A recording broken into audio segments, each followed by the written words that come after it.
Welcome to the Geekcentric podcast, and welcome to our spoiler-free review for Mission Impossible: The Final Reckoning.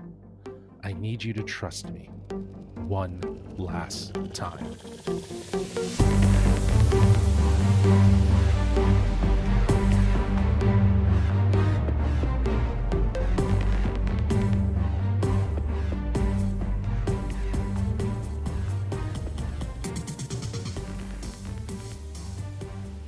Hello, I'm J-Law, but you can call me Justin, and if you're joining us for the first time, well, we are Geekcentric, a podcast covering the world of movies, TV shows, toys, collectibles, gaming, and all things Geekcentric. And you are joining us for our spoiler-free review for Mission Impossible: The Final Reckoning. And of course, I can't do this alone. I can't go on a mission alone. Today, I am joined by my fellow geek, fresh from Japan, Mr. Darcy Hudson. How are you? Good. I think I'm finally over the jet lag, but I'm doing good. Nice. That's good. I'm glad you guys had a crazy time out there. It was great to follow along and see it all. And your first week back, not even like a few days after you're back, and here we are going to see this epic action movie, if you will.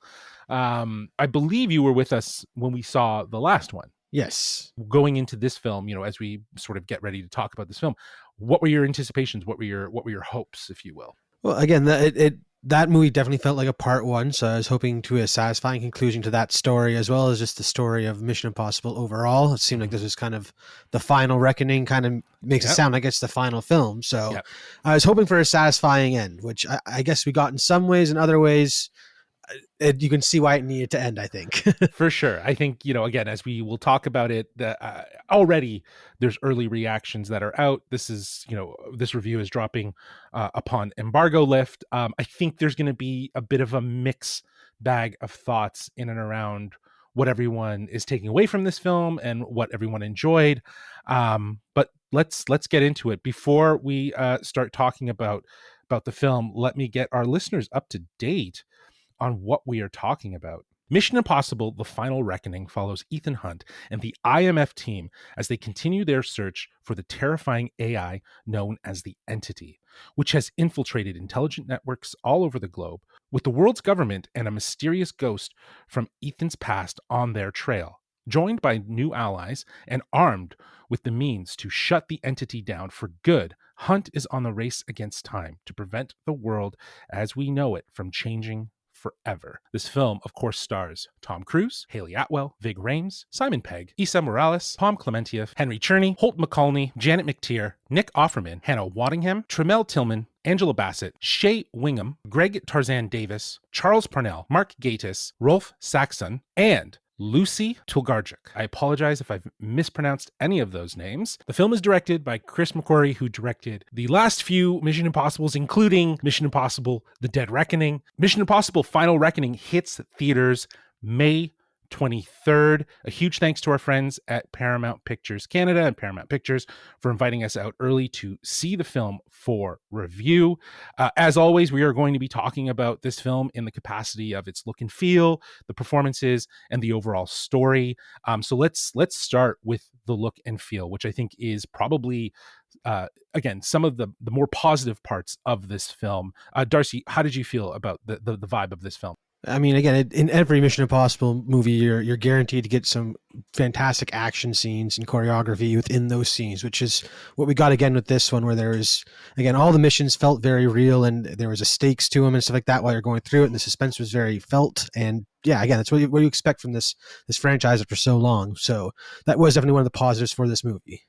Yeah, that's where they didn't skimp. You know what I mean? In a lot of ways, I think the Final Reckoning looks fantastic. From the globe-trotting locations to the beautiful cinematography. I think the film leans really hard into, as you were mentioning, what fans expect. The idea of sleek tech and practical effects and just insane stunts, like absolutely insane stunts. And the tension is real, the suspense is real, and these action set pieces are still some of the best among the genre. And I think that really comes from that commitment that Tom Cruise has to really making these stunts feel immersive and really bringing audiences in to that suspense. There's a big submarine set piece, which is seen in the trailers, and I gotta say that was super suspenseful in a lot of ways, and then the final act as well, is also extremely suspenseful, and to see Tom just dangling from a flying plane, like it's insanity, the sort of level of commitment that he has to putting himself in danger for the sake of our entertainment. It's greatly appreciated. But like, I think at the end of the day, the film has such a sense of scale and finality to it in a lot of ways, like how everything comes together, how everything is shot. It really sells that this is, high stakes, and if anything, really feeling like the beginning of the end to a Hmm. certain degree. I feel like, especially given the attention to some of these more robust stunts that feel so again, just insanely wild, that they would go to that extent. Yeah, for sure. Again, that's something that Tom Cruise has always done with these films is one up himself with every one.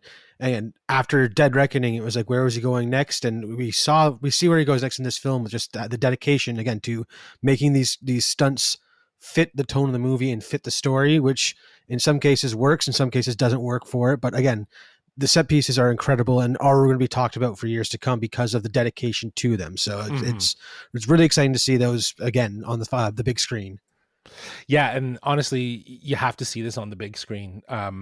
We saw it, I believe, in like a sort of AVX style theater, which just meant like the screen was decent, right? It is shot for IMAX, so we didn't get to see it in IMAX, but I imagine with some of those scenes, specifically some of the aerial stuff as well as the submarine sequence, that in IMAX would probably feel extremely immersive, even more immersive than what we're talking about. I will say though, the score felt a little dialed back. The score designed by I believe his name is Lauren Baliff.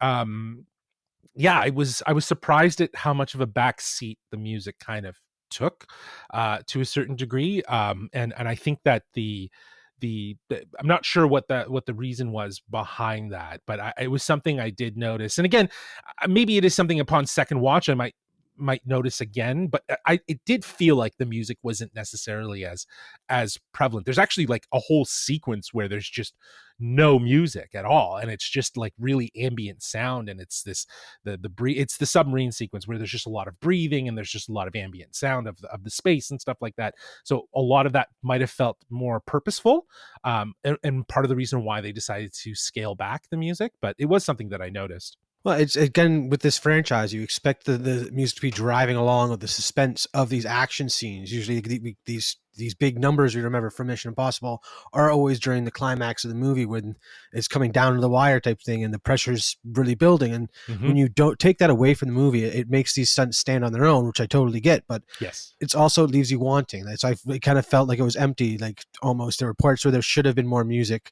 and I totally agree with you there that it didn't feel the same as previous Mission Impossibles. Yeah, I think it felt it was noticeable, if Yeah. anything. The other thing I wanted to just quickly talk about when it comes to look and feel is the humor, which kind of worked in some instances and didn't in others. I think since Ghost Protocol, which was the film that Brad Bird directed, which really shifted from J.J. Abrams' Mission Impossible 3, where there was more of this sort of levity to the humor. There was more humor, and when you have someone like Simon Pegg, you naturally expect that there's going to be more humor. The humor in this one felt really oddly placed at times. You're almost going through a really serious situation, or a situation that feels like it's really impactful, and then they immediately shift to humor. I'm thinking really in the instance of leading into the main credit titles. But it sometimes felt a little odd and a little bit of a stretch. I don't know about you. Did the humor land for you in all instances? Again, the humor was good. It was just the timing of it that took me out of it for sure. Yeah. Because again, in past films, the humor was there, and those little quips happened. They just Hmm. felt more natural. Whereas this one it's very jarring, given the subject matter before or after the joke. So it's just Yeah. like, it's just yeah, weird placement is all I have to say about that. Yeah, and this is a pretty serious situation. Like the whole narrative, and when we talk about story, like we'll talk about how relevant and real it kind of feels. But there is a real darkness and a real scariness to the whole situation. That, like, I'm not saying that humor needed to be entirely voided from this film. I think it was just a matter of finding the right places to Mhm. put it that made sense, because I don't know if sometimes I was meant to laugh at specific things, or if it was, if it was just the way that they've timed it. So, but again, I think look and feel, when we're thinking about like the look of Mission Impossible films, it is top tier. It is what you expect. It's what fans are going to expect when it comes to these glorious stunts that are just incredible. It's absolutely Mhm. incredible. And let's move right into now talking about the fantastic performances. We have a lot of additional characters, as I outlined in the sort of cast list there. But let's start with the man himself, Tom Cruise. It's crazy to see this guy playing Ethan Hunt for 30 years. It's just like, it's so much of just who he is as a person. Mhm. And I think, again, this is, as we look at this sort of being, as you mentioned, sort of the finale to this series, or what could be a soft finale to this series. It is really amazing to kind of reflect on how much he's invested in the character of Ethan Hunt, and how much of that really does matter in this story, given the callbacks to previous films, and the previous films in the franchise, to really connect the dots and really remind us about Tom, not just Ethan Hunt, but Tom's investment to this character over the many years. Yeah, for sure. Again, Ethan Hunt and Tom Cruise are synonymous with one another. You can't have one without the other at all. I feel like Mm-hmm, if they mm-hmm. do decide to go forward with the story, it won't be Ethan Hunt's story anymore. It'll be someone else for sure. Yeah. But yeah, again, the dedication he has put into this character in this movie being such a love letter to that journey he's taken the character on, it was really cool to see. And he did, again, a great job being himself. Basically, like, again, Yeah. it's hard for him to be bad at being Ethan Hunt, I think. And he brings the intensity, right? Like Oh yeah. like it was like, I didn't clock how long it was, but like within the first moments of the film, before we get into the title sequence, which is always sort of delayed from off the top of the film, he's already running. He's running like a madman. You know what I mean? So again, to see that commitment, to see that level of care that he has to this character, it's on full display in this film. It absolutely is. So let's move into talking about some of these other characters. There's a slew of them. I'll throw it to you though, Darce. Who is the standout for you? I feel like I know a couple of them in my head already, but I'd love to know who are some standout performances in this movie. Well, I mean, I always love, like you said, seeing Benji come back. Simon Pegg is always delightful, and he was firing all cylinders again as a seasoned team member at this point, and willing to go through anything with Ethan to save the world. So, I mean, it was really cool to see that. And again, Ving Rhames was right there with them. Yeah. A great performance to, again, bring closure to all these years of Ethan Hunt, to have a lot of Mm-hmm. his team members from the past play a hand in this story. It was really cool to see. Yeah, absolutely. I think to have them as part of this, I use air quotes, finale to this franchise, it's very integral, and you do get these really heartfelt moments between Ethan and Benji, and Ethan and Luther, and it just really does, again, it all comes together to remind you about this extensive journey that these characters have been on over 30 years, to kind of get to this point. Some of the newcomers, like, we got more of Haley Atwell. We saw her character was kind of a cat burglar or a thief, in Dead Reckoning.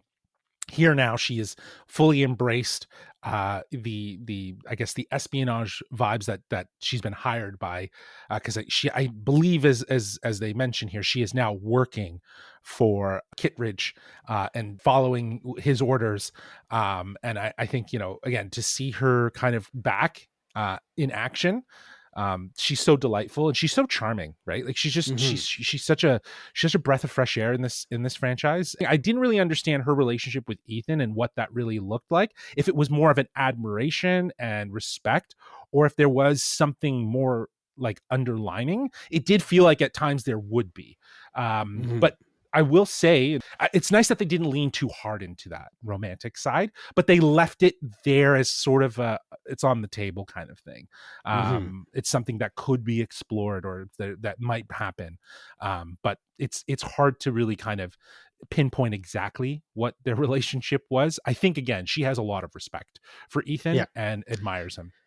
It's some form of companionship for sure, whether it's romantic or not. You can tell they care for each other to some extent, and I think that much was certain throughout the movie. Just Hmm. talking about newcomers too, I gotta say, we love Trammell Tillman in Severance, and he is clearly hired for the way that he can use his face to say so many things without saying a word, because he is on fire in this movie. Yeah, he is. He's fantastic in this film. I think again he brings the milkshake without the over wordy aspect of him, but it's Yeah. just that it like you said, it's that cavalier, that sort of straight face, the way he can say things without saying things. He's so delightful. He was one of my favorites in this film. The one person I was hoping we would see more of, what we didn't get enough of, was Hannah Waddingham. Hmm. I was really surprised to see her in the cast list, and I was excited very much to see her because I love everything she does. She is such a powerhouse when it comes to performances, and she brings so much energy. And I feel like she was just sort of like a side character, which is fine. I know a lot of these films will add a lot of people, big names, and then their roles are not necessarily as big as you would anticipate, but their name is there to obviously draw a lot of like, hey, guess who's here in this Hmm. film. And so she was definitely one of them. Another one too is Nick Offerman, who was delightful to see and was just straight up Nick Offerman. But again, another character that we didn't really get to see that much of. But again, it's not about him. It wasn't about him. He served his role in this film, and same with Hannah. I think they both kind of added a new layer to the world, if you will, of Mission Impossible. Yeah, to me, it's always just weird to add so many new faces that you want to spend more time with and you don't get the chance to. And it's like, could you Sure. have dialed back a bit more? Did we need five faces behind the president? Could we have done with just two or three type Exactly. thing? Yes. Stuff like Yes. that throughout the movie where I'm like, it's, I'd love to see them. I just wish you could see more of them, I guess, Right. throughout the story. Yeah, and that's us being selfish, but there's obviously like us, there's also the part like you said, like does there need to be that many people behind the scenes of the president, because that is definitely Nick Offerman's role. He is behind the scenes with the president. The one thing I was okay with in Dead Reckoning was Issa Morales's villain role of Gabriel. I was okay with it because they're, outside of him, the entity was there. But I also thought there might have been another villain behind Gabriel as well. And I gotta say, like, Issa Morales is great. He's really fantastic, but I don't know if he matches that level of like Tom Cruise. Like, I don't know if it was a really great fit. And in this movie, he was, I don't know, he really assumed villain role. Like he just assumed that villain role. And the one thing I was really disappointed with is that we don't really get to explore more about Ethan and Gabriel's past. It was sort of reflected in flashbacks, and I thought maybe we would get more details in this film, but we didn't. It was like a missed opportunity to really heighten why Gabriel is the sort of the bad guy to Ethan, and what Ethan really hates him. Do you know what I mean? Like, Yeah. there's a sense of he despises Gabriel, and I don't think we really fully understood that. And while the entity is obviously the main threat, Gabriel just feels like a sort of chess piece that's between Ethan and the entity. I don't know. I just felt like he kind of like was just very generic, if you will, if that makes Yes. sense. Especially after he was introduced in the last film as being this, again, evil Ethan Hunt almost, who is just as Yes. smart and just as daring and risky as Ethan Hunt. And that's why he's the like true big bad guy. And to see him in this film get reduced to such a generic role where he's doing the exact same things that other Mission Impossible villains have done, it's just disappointing because again, he's supposed to be better than all these other villains. He's supposed to do things that no one would think to do. And Exactly. he ends up falling into again generic role that just a bit of a letdown. Yes, and I think they give a little bit of explanation as to why he is the way he is now, given his relationship with the entity. But again, I totally agree. I think he was kind of just he kind of Well, receded to the background as just the villain. yeah, because especially because I think they realized the issue with making a AI or digital enemy where you can't have him face off with Ethan Hunt. Of There needs course. to be a body for him to fight or chase. So, Right, exactly. like, It would have been cool yeah, if there would have been some other bodies, and just another person to kind of match that level of, I guess, star power as Tom Cruise, hmm but bring someone else in. Not to say that again, Issa Morales is great. He's great in everything he does. It just felt like he might have been just, you know, where he was more interesting in Dead Reckoning, he just became a villain in the Final Reckoning. And yes, I was just yeah, like, okay, all right, we're just gonna, he's our bad guy. He's the guy that's gonna be, sort of the foil for Ethan. But kind of speaking on antagonists, Henry Czerny as Kittredge. Uh, I loved him, but he's another character that I loved him more in Dead Reckoning, and then here he was just kind of like, again, he just fell into his role. I wish we could have gotten a little bit more of him in this one. yeah. Again, he came back as the annoying guy who's just like, I know better than Ethan Hunt, and he never does, and he never learns. So Mm-hmm. it's the same old Mm-hmm. story. Wish we could have seen a bit more from him. Yeah. And then I know we're kind of going through the list here. I have two more that I want to call out. Pom Clementieff is outstanding. She's really getting comfortable with these action roles. She's doing more of them. You see it on full display here, and it's really great to see her aligned with the IMF team, as they've obviously depicted in the trailers. She's on their side, and yeah, she delivers action, man. Like she, coming from like someone that was like in the MCU as Mantis, who was so I guess like she was non-confrontational, but she sort of started becoming, because she was obviously hanging out with the Guardians. It's so great to see sort of that flip and also that commitment again, much like we were talking about with Tom Cruise. But Pom is definitely leaning in to learning those the choreography and the action, and really putting herself in those moments.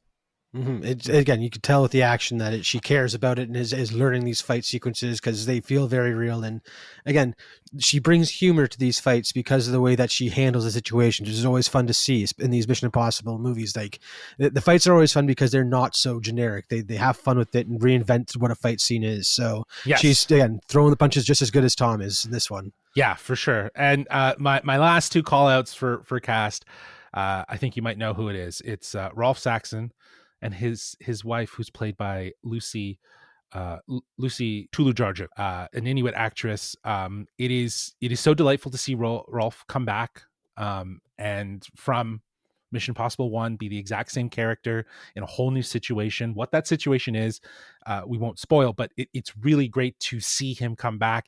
And again, it's just another one of those many layers that add to this film being a finality to the franchise of Mission Impossible featuring Tom Cruise. It kind of comes full circle in a lot of ways with what how he helps and what the situation is. It really is great, and Lucy was so adorable. She was great. She was a solid wife. She was there for her man. That's Yes, for sure. and then again, the humor that was surrounding her character didn't feel, it wasn't the weird stuff that didn't feel bad timing. It made sense for the where her character was going and where that Yeah. story led. I really enjoyed it. Yeah, it was really great. So I'm so glad that they had something that felt like, especially with Rolf and Lucy. There's such a humility and empathy for that kind of centers them, because they shouldn't be in this situation, but they are in this situation, and I think you're rooting for them. So yeah, they were absolutely delightful, and just such a warm part of the film. And as we're talking about this film with this extensive cast, we're talking about this story. um let's start talking about it. I'll throw it to you first. I'd love to know your thoughts of what you thought about the overall narrative of Mission Impossible: The Final Reckoning.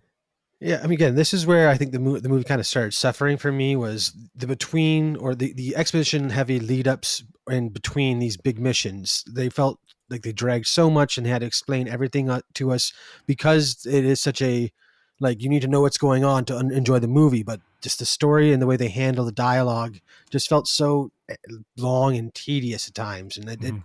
really took me out of it. There are times where I'm like checking my watch between action scenes Mhm. because I'm like, we got to see I want to see what the action is, but can we get there? Like, just Mhm. just do it already. It was, yeah, it dragged on a bit long, I think. Yeah, I couldn't agree more. I think that was my biggest complaint overall with this film, is that it was poorly paced in a Hmm. lot of ways. There's a formula that feels very inherent to these films, which is that each act is very much built around a mission, which all is about like the main mission. It's about getting to the main mission, but they have to do these like mini missions, which aren't really mini missions. They're things that are super integral that they need to do to get to that final mission. But each one was like sort of designed as part of each of the acts, and I think that was maybe the detriment to the film's pacing, is that there was just like so much, like as you said, there was just so much bloated plot details, lot of heavy exposition to kind of explain what it is, what they're doing, how they do it, and all of this, which again, those are elements that feel essential and integral to Mission Impossible films. But for this film, and for as long as it is, it's 170 minutes, is what's recorded on online. So it's about 2 hours and 50 minutes. Um, it's a lot. It's Yeah. a lot, and there's a lot going on, and you're absolutely right. Like you can really tell with a film when, if you check your time. I checked my time quite a bit, just because I felt like at certain points we were speeding and then dragging and then speeding and then dragging, and it just was this sort of constant back and forth of it. But like the positives of the story is, as we were mentioning before, I think the narrative benefits from smart callbacks and emotional ties from previous mission films, and I think that helps kind of ground this one and connect it back, right? Because each of these films have sort of felt like just another chapter, another notch in the belt, whereas this one does feel like there it is another notch, but it's purposely trying to Hmm. bring in elements from past films to say this is all important, this was all important, and it all influences where we are with Ethan Hunt in this moment. And I think the stakes feel very personal.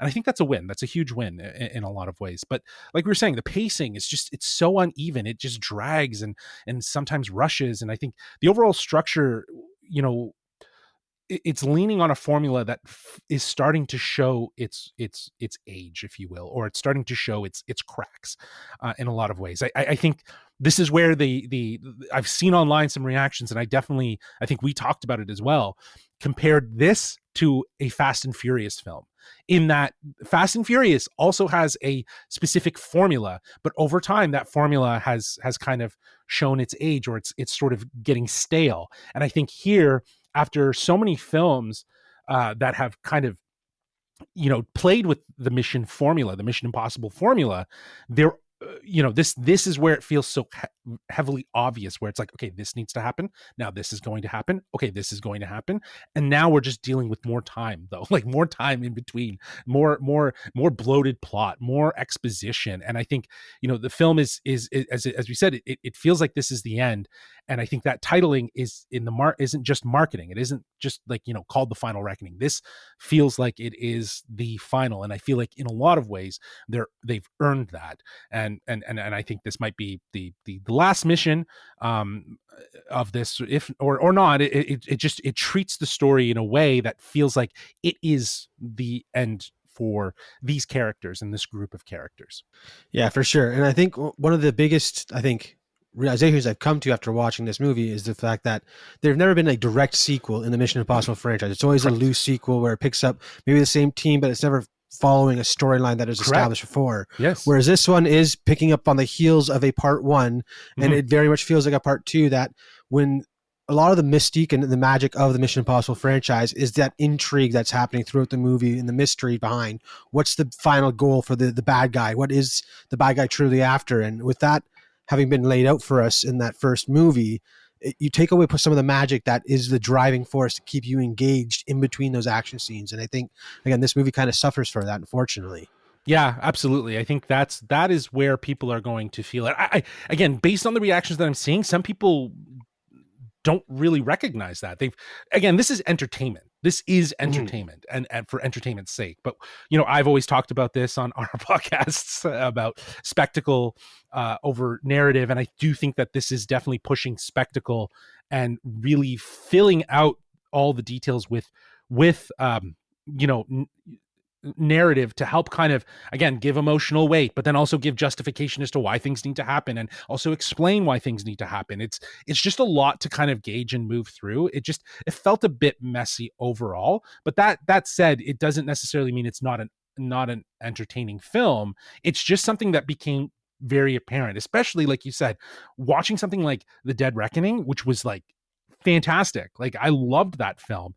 I thought it was well paced, even with the long runtime. It also had a very long runtime, but I didn't find myself checking my watch. Everything just moved very fluidly through that. Whereas this one just, it kind of start, stops. There's a bit of a drag. There's a bit of speed ups, and it just feels like it's all over the map, creating for a really inconsistent final film. But that said, let's give our final thoughts and our score, which will be out of 1 to 5 entities. Okay. Well, again, this movie is definitely worth seeing if you're a fan of Mission Impossible franchises, because it does do a great job of summing up everything that has led to this moment. And it was really cool to see how they explored that through the character of Ethan Hunt, and clearly Tom Cruise playing a hand in telling that story. It was really cool to see that. Again, just the biggest issue I think you'll find with it will be that the timeline kind of drags on a bit with the length of this film. And again, that stop and go mentality that Justin was talking about really takes you out between those action scenes. But those action scenes are a reason to go see this on a big screen. So I'll be giving this one 3.5 out of 5 entities. Awesome. Yeah, I'm right there with you, buddy. I think that this is entertainment. This is cinema. Or sorry, this is entertainment. This is the movie going experience at its best. And it has everything to do with the commitment to these larger than life stunts that put you in the situation, put you in real life situations that will have you feeling suspenseful. Like you will be like kind of like squirming in your chair, just like, come on, let's go, let's get this done. Like I applaud them for being able to actually make the audience, I guess, feel uncomfortable, because that's definitely something from early reactions that I've seen, is that the suspense is real. The stakes feel very authentic, and that in itself, I feel like, to go to a movie theater, that highlights what a movie theater experience could be like when you're there. So, Final Reckoning is delivering on what fans love, right? And at the end, it's got the slick visuals, it's got the amazing stunts, and there's a sense of scale that really does feel truly cinematic. And I think, Tom Cruise and the entire cast, they bring energy, they bring emotional weight. They all understood their mission, and they brought it to this. And I just love, as you mentioned, Darcy, that this film just does such a great job of giving us callbacks to the other films to tie it all together. And I love that what you said earlier is that every film has just felt like another, just sort of chapter in the larger Mission Impossible stories, with no real connectivity other than maybe team members going from film to film. But this one does rely on a part one, right, which was Dead Reckoning, and as a part two, it does feel like it is a bit rushed. I think the pace wobbles. The formula is just, it's showing its age into a certain degree of how they've structured these stories. But I think the film still manages to still feel purposeful. And this isn't just, I think, another mission. I think it is a love letter to everything that came before, to Ethan Hunt, to Tom Cruise, to the commitment of the story, and really the commitment that Chris McQuarrie has had over the years to tell these stories. He has invested so much, and it shows in every frame. And I applaud him for his fantastic work with this series. And if this is really the end, it is a satisfying one, nonetheless, regardless of what we might have said in terms of the pacing. I think this does give closure to these characters and this story, and potentially this franchise. So for that reason, I'm also giving this film a 3.5 out of 5 entities. So that's it for our spoiler-free review. Mission accomplished. We did the job. We did the thing. Thank you so much for tuning in for this spoiler-free review. And remember, the movie does come out in theaters May 23rd, 2025. See it on the biggest screen. Like, we didn't see it in IMAX. Go see it in IMAX. And if you want to let us know what that experience was like in IMAX, hey, you can reach out to us at wearegeekcentric@gmail.com. That's wearegeekcentric@gmail.com. You can also hit us up on Twitter at GeekcentricYT, and on Instagram and TikTok at We Are Geekcentric. Now, keep in mind, we have a ton of other great episodes for you to enjoy out now on podcast feeds, including our spoiler-filled discussion for Star Wars Andor Season 2. Darcy and Nate had a riveting conversation. I was tasked with putting that episode together, and I listened to the whole thing, and their conversation was great. You definitely go check that out, especially if you're a Star Wars fan. I'm going to plug this one more time. We did go to Japan to cover Star Wars Celebration. We do have our recap episode out on podcast feeds where Darcy, Nate, and I sat down, recapped the convention, recapped all the big news that we saw. And we did it live from Japan, which is wild, which was crazy. So definitely give that a listen. We also have our spoiler-free review out now for Marvel Studios Thunderbolts, and that's out now on podcast feeds. And we also have a ton of interviews out right now, available on podcast feeds and on our YouTube channel. We have an interview with Nika Futterman, who is the voice actress for Asajj Ventress. She talks about returning to the role for Star Wars Tales of the Underworld, a short miniseries that is available now on Disney Plus. And with Thunderbolts, I actually had the chance to talk to a variety of people from that project. I had the chance to talk with director Jake Schreier, as well as stars Hannah John Kamen and Lewis Pullman. And I had a chance to talk with Julia Louis-Dreyfus, Elaine herself. She was in Toronto. I had the chance to talk with her. All of those interviews are available on podcast feeds and on our YouTube channel at youtube.com/geekcentric. We've got more interviews on the way. Summer movies. It's happening. This is pretty much, Thunderbolts was sort of the soft kickoff, and now we're into Mission Impossible, which really does feel like it's propelling. We're getting more trailers for upcoming summer movies. So it is a great time to be geek-centric. Okay, that's it. I'm done plugging. Darcy, thank you so much for joining me for this mission. I greatly appreciate it. And as we say, Laters. Peace.